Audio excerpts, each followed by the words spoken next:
growing over the past couple of hours. According to sources on the ground, thousands of protesters near a major square in Tehran called Vanak Square, walking up and down Vali Ash, another major thoroughfare near that square, chanting death to the dictator, also chanting God is great. Also there, according to sources, hundreds of security forces, members of the besieged, the volunteer militia, riding in pairs on motorcycles.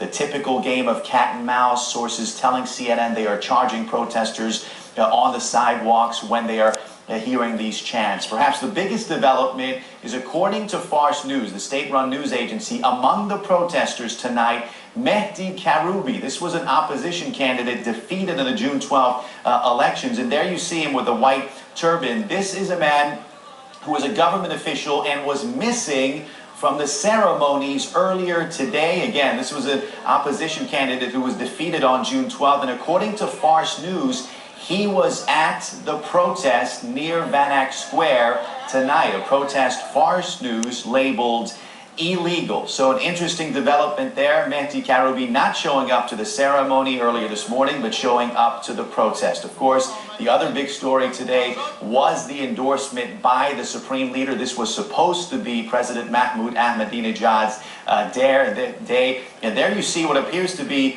kind of a hesitation when they go in. A lot of people focusing in on the interaction between these two men after a lot of talk of a rift between them. Of course, last Friday, the president dismissed the talks of a rift, saying he was like my father, but kind of an awkward greeting there, much different than we saw in 2005. Again, this was supposed to be the president's day, but late tonight in Iran, the opposition movement saying we're not going away, even with the Supreme Leader endorsing the president's second term.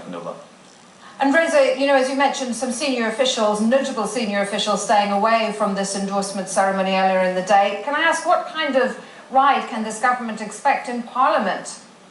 Well, it's going to be interesting because 2 days from now, you're going to have the swearing-in ceremony in Parliament. And many hardliners in Parliament, many conservative lawmakers have been very critical of Mahmoud Ahmadinejad, especially after that controversial VP pick. They've been criticizing him. So he's going to have 2 weeks after Wednesday to put together a cabinet, select his ministers. So it'll be very interesting to see if the Parliament accepts his picks, if the picks are from his inner circle. So over the past few days, the parliamentarians, the lawmakers reminded President Ahmadinejad that he wouldn't be reelected without their support, without the Supreme Leader's support. Perhaps a message that when he goes out and picks his ministers, to keep them in mind. It's going to be an interesting few days. Also, a lot of buzz that there will be more protest on Wednesday after his swearing-in ceremony as well, Fanoula.